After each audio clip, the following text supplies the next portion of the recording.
മക്കളെ നമ്മളിപ്പോ കാണിച്ചിരുന്നത്. അപ്പൊ കൊല്ലങ്ങളായിട്ട് കേൾക്കാത്തൊരു വണ്ടിയാണ് മക്കളെ നമ്മളെ മുമ്പ് കിടക്കുന്നത്. മക്കളെ ഇപ്പൊ ഇതാണ് ബാറ്ററിയിൽ ഓപ്പറേറ്റ് ചെയ്യാൻ പറ്റുന്നത്. അതായത് വയർലെസ്സിൽ നമുക്ക് എവിടെ വാണിയിൽ കൊണ്ടുപോയിട്ട് ഓപ്പറേറ്റ് ചെയ്യാൻ പറ്റും. നമ്മളെ വണ്ടിയൊക്കെ കേൾക്കുന്ന പ്രഷർ വാഷറാണ് മക്കളെ. അപ്പൊ ഇതിന്റെ ഒരു വർക്കിംഗ് നമ്മളിപ്പോൾ കാണിച്ചാൽ അത് ബാറ്ററി കണക്ട് ചെയ്തിട്ടുണ്ട്. നമ്മൾ പൈപ്പും കാര്യങ്ങളും കണക്ട് ചെയ്തിട്ട് നമ്മൾ വണ്ടി കെക്കിയാണ് കാണിച്ചാൽ മക്കളെ. നമുക്ക് അറ്റ് ടൈം ഡബിൾ ബാറ്ററിയാണ് വരുന്നത്. അങ്ങനെ നമുക്ക് ഒന്ന് ചാർജ് ചെയ്യുന്ന സമയത്ത് നമുക്ക് ഒന്ന് യൂസ് ചെയ്യുന്ന സമയത്ത് ഒന്ന് ചാർജ് ചെയ്യാം. അങ്ങനെ നമുക്ക് ഒരുപാട് സമയത്ത് വണ്ടി വെക്കാൻ വേണ്ടിയിട്ട് നമുക്ക് 2 ബാറ്ററി നമുക്ക് യൂസ് ചെയ്യാൻ പറ്റും. അപ്പൊ അത് വെച്ചിട്ട് നമ്മൾ ഈ പ്രഷർ വാഷറായിട്ട് കേൾക്കുക നമ്മളിപ്പോൾ കാണിച്ചാൽ ചളി പോകണം നോക്കിക്കോളി മക്കളെ, നോക്കിക്കോളി.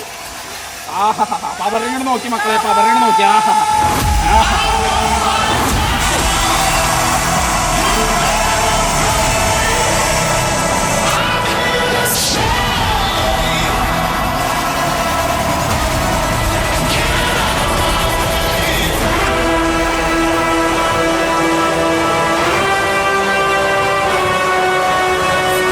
അപ്പൊ മക്കളെ സാധനം ലിമിറ്റഡ് സ്റ്റോക്ക് ഉള്ളൂ. അപ്പൊ വാണ്ടോൽ എന്ത് ചെയ്യുക, താഴത്ത് കൊടുത്തുള്ള നമ്മളെ വാട്സ്ആപ്പ് നമ്പറിലോ നമ്മളെ പേജിൽ SM മാർക്കിന്റെ പേജിലോ വേഗം ചാടി കയറി കോൺടാക്ട് ചെയ്ത് കഴിഞ്ഞാൽ നിങ്ങളെ അക്കൗണ്ട് നിങ്ങൾ എവിടെയാണെന്നുണ്ടെങ്കിൽ അവിടേക്ക് നമ്മളത് കൊറിയർ ചെയ്താൽ തരും.